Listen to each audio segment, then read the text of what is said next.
সংসদত কথা কোৱা মানুহ আৰে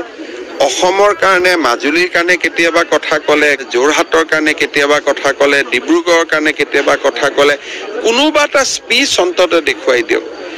কংগ্ৰেছে অসমৰ হৈ জীৱনত কথাই নকলে আজি বুলি নহয় পৰম্পৰাগত যদি সংসদত আটাইতকৈ নীৰৱে থকা মানুহজন কোন আছিল মনত পেলাই দিব নালাগে কিন্তু মানুহেতো নাম ক'লে বিজয় সন্দিকৰ কথাই ক'ব আটাইকেইজন সংসদৰ ভিতৰতে আটাইতকৈ যদি বেছি কাম হৈছে তপন গগৈ কাৰণ ডাবল ইঞ্জিন চৰকাৰ নহলে কাম নহয় বিধায়ক নমস্কাৰ সকলোকে সুপ্ৰভাত জনাইছো আৰু ডিকে সাব চেনেলৰ এটা নতুন ভিডিঅলৈ সকলোকে স্বাগতম জনাইছো বৰ্তমান নিৰ্বাচনৰ বতৰ যোৰহাট লোকসভা সমষ্টিৰ ওপৰত গোটেই অসমৰ দৃষ্টি নিবদ্ধ আছে এই নিৰ্বাচনৰ সময়ত কাৰণ যোৰহাট লোকসভা সমষ্টিত প্ৰাক্তন জনপ্ৰিয় মুখ্যমন্ত্ৰী তৰুণ গগৈৰ পুত্ৰ গৌৰৱ গগৈ প্ৰতিদ্বন্দ্বিতা কৰিছে আৰু প্ৰতিদ্বন্দ্বিতা কৰিছে তপন গগৈৰ লগত এটা কাৰ্যকাল তপন গগৈ ইয়াতে সাংসদ হিচাপে কাৰ্যনিৰ্বাহ কৰি গৈছে গতিকে এখন তুমুল যুদ্ধ হ'ব বুলি ভাবা হৈছে ঠিক সেই সময়তে আৰু এটা বিষয়ৰ চৰ্চিত আছে যে অসমৰ মাননীয় মুখ্যমন্ত্ৰী হিমন্ত বিশ্ব শৰ্মা ডাঙৰীয়াই যোৰহাট লোকসভা সমষ্টিৰ অন্তৰ্গত যোৰহাট সমষ্টিৰ পৰা পৰৱৰ্তী সময়ত বিধানসভাৰ ইলেকশ্যনত প্ৰতিদ্বন্দ্বিতা কৰাৰ কথা চলি আছে গতিকে ৰাইজৰ মাজতো খুব উৎসাহ দেখা পোৱা গৈছে ভাৰতবাসীয়েও অন্তৰ্কৰণে কামনা কৰিছে যে মুখ্যমন্ত্ৰীগৰাকীয়ে যোৰহাটৰ পৰা প্ৰতিদ্বন্দ্বিতা কৰক এই যি দুটা দিনৰ আগত তিতাবৰ গৈছিলে তিতাবৰবাসীয়েও তেওঁক প্ৰশ্ন কৰিছে বা তিতাবৰ সাংবাদিকেও তেওঁক কৈছে যে আপুনি তিতাবৰ সমষ্টিৰ পৰা প্ৰতিদ্বন্দ্বিতা কৰক গতিকে এজন সফল মুখ্যমন্ত্ৰী হিচাপে হিমন্ত বিশ্ব শৰ্মা ডাঙৰীয়াই যোনটো সমষ্টিৰ পৰাই প্ৰতিদ্বন্দ্বিতা কৰিব তাতেই তেওঁ এটা জিকিব বুলি এটা বদ্ধমূল ধাৰণা আছেই আৰু অঞ্চলবাসীয়ে বা সেই সমষ্টিবাসীয়েও অন্তৰ্কৰণে কামনা কৰে যে অঞ্চলটোৰ বা সমষ্টিটোৰ উন্নয়নৰ ক্ষেত্ৰত মুখ্যমন্ত্ৰী থাকিলে সুবিধা হ'ব গতিকে যোৰহাটবাসীয়েও খুব আশাৰে বাট চাই আছে যে মুখ্যমন্ত্ৰী ডাঙৰীয়াই যোৰহাটৰ পৰা প্ৰতিদ্বন্দ্বিতা কৰক গতিকে এই সমগ্ৰ বিষয়টোৰ ক্ষেত্ৰত এই লোকসভা নিৰ্বাচনটো অত্যন্ত এটা গুৰুত্বপূৰ্ণ হিচাপে পৰিগণিত হৈছে কাৰণ লোকসভা নিৰ্বাচনত যদি জয়ী হ'ব নোৱাৰে তেতিয়াহ'লে শাসকীয় দলৰ বাবে অত্যন্ত এটা দুৰ্ভাগ্যজনক কথা হ'ব গতিকে এই সমগ্ৰ কথাখিনি মুখ্যমন্ত্ৰী ডাঙৰীয়াই বহু কথা কৈছে যোৱা দুটা দিনৰ আগত মই ইয়াৰ পৰৱৰ্তী অংশত ভিডিঅ'টো আপোনালোকে চাব তেতিয়া গম পাব আৰু আপোনালোকেও নিজেও বিবেচনা কৰিছে চাগে সকলোৱে ভাবিছে নিজৰ কথা যুৱচামৰ কথা আছে হিতাধিকাৰীসকলৰ কথা আছে চৰকাৰৰ পৰা কি সুবিধা পাইছে চৰকাৰখনে কেনেধৰণে কাম কৰিছে সফলতা বিফলতা সকলোখিনি আছে গতিকে জনসাধাৰণৰ ওপৰত নিৰ্ভৰ কৰিব ভিডিঅ'টোৰ পৰৱৰ্তী অংশলৈ গ'লে আপোনালোকে বহুখিনি কথাই মুকলিকৈ গম পাব গতিকে যোৰহাট লোকসভা সমষ্টিৰ অন্তৰ্গত শিৱসাগৰ যোৰহাট মাজুলী এইফালে তিতাবৰ তিয়ক এই সমগ্ৰ অঞ্চলৰ যিসকল যুৱচাম সেই যুৱচামৰ ভোটখিনি গৌৰৱ গগৈৰ সপক্ষে যাব বুলি চৰ্চা হৈ আছে আৰু কিন্তু সেই সময়তেই শাসকীয় দলৰ বিভিন্ন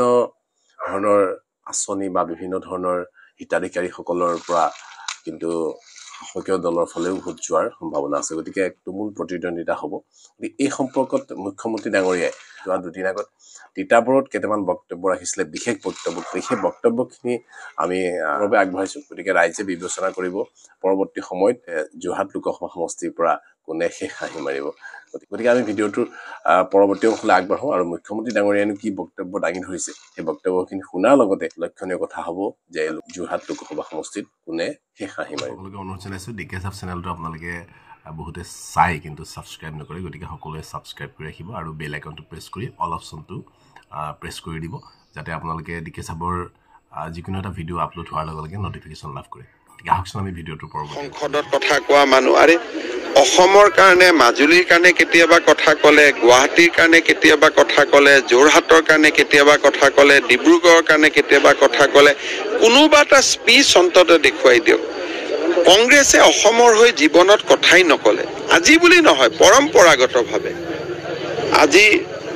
যদি সংসদত আটাইতকৈ নীৰৱে থকা মানুহজন কোন আছিল মনত পেলাই দিব নালাগে কিন্তু মানুহেতো নাম ক'লে বিজয় সন্দিকৰ কথাই ক'ব কিন্তু আমি অতীতলৈকে যাব খোজা নাই আমাক ভৱিষ্যত লাগে অতীতৰ কথা কৈ লাভ নাই মাজুলী দলংখন সময়ত হ'ব লাগে আৰু আমি নিমাতীৰ পৰা গাড়ী দি কমলাবাৰী গৈ পাব লাগে এইটোৱে হৈছে মোৰ লক্ষ্য গৌৰৱ গগৈ তিতাবৰ যোৰহাটৰ পৰা ইলেকশ্যন খেলিব বুলি কংগ্ৰেছে নিজেও ভাবা নাছিলে চব মানুহে কিছুমান বস্তু ক্লিয়াৰ থাকিব লাগে যে মই নগাঁৱত খেলিলোঁ কলিয়াবৰত খেলিলোঁ যোৰহাটত খেলিলোঁ ডিব্ৰুগড়ত খেলিলোঁ ক'ত সেৱা কৰিম কাম কৰিম মোৰ নিজৰে ক্লাৰিটি নাই মই কনফিউজ মানুহ এজন গতিকে এই কনফিউজনৰ মাজত বিকাশ ডেভেলপমেণ্ট নহয় অসমতকৈ মণিপুৰৰ কথা বেছি মণিপুৰৰ কথা ক'ব মণিপুৰৰ মানুহ আছে নহয় আমাকতো অসমৰ মানুহে সাংসদত পঠায় গতিকে মই এটাই কথা ক'ম যে তপন গগৈ দিনত যোৰহাটত যিমান কাম হ'ল যোৰহাটত 3খন জিলা মাজুলী নতুনকৈ যোগ হ'ল যোৰহাটত মেডিকেল কলেজ আছিল শিৱসাগৰতো মেডিকেল কলেজ হ'ল চৰাইদেউতো মেডিকেল কলেজ হ'ল তপন গগৈ দিনতে চৰাইদেউ বিশ্ব ঐতিহ্য ক্ষেত্ৰ হ'ল তপন গগৈ দিনতেই আজি লাচিতৰ বৃহৎ প্ৰতিমূৰ্তি হ'ল তপন গগৈ দিনতে আজি কমলাবাৰী মাজুলী দলঙৰ কাম সমাপ্ত হ'ব গতিকে মইতো ভাবোঁ যে অসমৰ আটাইকেইজন সংসদৰ ভিতৰতে আটাইতকৈ যদি বেছি কাম হৈছে তপন গগৈ দিনত হৈছে এতিয়া ক'ব পাৰে কাম কোনে কৰিছে কাম নৰেন্দ্ৰ মোদীয়ে কৰিছে না হিমন্ত বিশ্ব শৰ্মাই কৰিছে না তপন গগৈ কৰিছে মইতো সকলো মিটিঙতে কওঁ আমি চন্দ্ৰ নৰেন্দ্ৰ মোদী সূৰ্য গতিকে নৰেন্দ্ৰ মোদী ডাঙৰীয়াৰ টিমক আমি ভোট দিব লাগিব নৰেন্দ্ৰ মোদী ডাঙৰীয়া মই আপোনালোকক সৰু এটা কথা ষ্টৰী ক'ম যিটো ষ্টৰী নহয় যে সঁচা কথা যে সাৰনাথ এটা বৌদ্ধ ধৰ্মৰ এটা ডাঙৰ ঐতিহ্য আৰু সেইটো বাৰাণসীৰ লোকসভা সমষ্টিৰ এইবাৰ ইউনেস্কোত 2খন কাগজ আছিল যে এটা সাৰনাথ এটা চৰাইদেউ মই মোদী ডাঙৰীয়াক গৈ ক'লো যে চৰাইদেউ পঠাব লাগে নিজৰ সমষ্টি একাষৰীয়া কৰি তেওঁ চৰাইদেউক পঠাই দিলে তো ইয়াতকৈ ডাঙৰ অসমকতো একো নালাগে গতিকে মই ভাবোঁ যে যোৰহাটৰ ৰাইজে নৰেন্দ্ৰ মোদী ডাঙৰীয়াক ভোট দিব লাগে আৰু তপন গগৈক ভোট দিলেই নৰেন্দ্ৰ মোদীক ভোট দিয়ে স্যাৰ আপুনি যোৱাবাৰ তিতাবৰ নিৰ্বাচনী প্ৰচাৰ চলাওঁতে তিতাবৰ এখন ইঞ্জিনিয়াৰিং কলেজ আমাক দিম বুলি কৈছিলে চৰি আপোনালোকে নিৰ্বাচনী প্ৰচাৰৰ পিছত আমি হাৰি থাকিলোঁ হয় নহয় গতিকে এবাৰ আপোনালোকে আমাক আশীৰ্বাদ দিয়ক আমি হ'ব লাগে আৰু তিতাবৰেও আমাক মৰম কৰক আমি হিয়া উজাৰি দিম কিন্তু কংগ্ৰেছৰ বিধায়ক এজন থাকিলে কাম কৰোঁ বুলিও কৰিব নোৱাৰি ইঞ্জিনিয়াৰিং কলেজখন কোন জেগাত দিম তেওঁ লৈ যাব তেওঁক ভোট দিয়া জেগাত কোনোবাই ক'ব মুকক দিয়া গতিকে ডাবল ইঞ্জিন চৰকাৰৰ কথাটো মোদীয়ে কিয় কয় আজি জাগিৰোডত মই যি ভাবোঁ কৰিব পাৰোঁ জালুকবাৰীত মই যি ভাবোঁ কৰিব পাৰোঁ যোৰহাটত মই যি ভাবোঁ কৰিব পাৰোঁ কিন্তু তিতাবৰত কংগ্ৰেছৰ বিধায়ক এজন থাকিলে আমাক মিটিঙতে নামাতে মিটিঙত মাতিলে ভূপেন বৰাই বহিষ্কাৰ কৰি দিয়ে যদি বিধায়কজন আমাৰ ওচৰতেই যাব নোৱাৰে বিধায়কজন যদি আমাৰ লগতেই বহিব নোৱাৰে মইনো কাম কেনেকৈ কৰিম অকল সাংবাদিকৰ প্ৰশ্নৰ উত্তৰতো কাম নহ'ব হয় নহয় গতিকে মনটোতো বহুত আছে আজি অসম মালাৰ 2টা ৰাস্তা মোকতো কোনেও কোৱা নাই নিজে নিজে যে তিতাবৰক কৰিব লাগে এটা তিতাবৰৰ পানীৰ কথাটো মই অৱগত কিবা এটা আমি কৰিম কিন্তু বিধায়কজনেওতো ক'ৰবাত মাত মাতিব লাগে বিধানসভাতো 2টা প্ৰশ্ন সুধিব লাগে গতিকে বিধায়কজনৰ কামটো মইনো মুখ্যমন্ত্ৰী এজনে কেনেকৈ কৰোঁ গতিকে আপোনালোকে যদি মোক বিধায়কজনৰ গোটেই দায়িত্বটো মোক দিব খোজে তেতিয়াহ'লে মই তিতাবৰৰ বিধায়কো হ'ব লাগিব অসমৰ মুখ্যমন্ত্ৰীও হ'ব লাগিব আপোনালোকে মাতিব একদম একদম একদম আৰু আপোনালোকে এইবাৰ আমাক ভোট দিয়ক আপোনালোকেতো নিদিয়ে আপোনালোকে ৰাইজক জনাব আৰু ৰাইজে আমাক ভোট দিয়ক সমস্যাবোৰ সৰু সৰু ক'ৰবাত এখন ইঞ্জিনিয়াৰিং কলেজ লাগে ক'ৰবাত পানী কৰিব লাগে এবাৰ আহি বহি ল'লে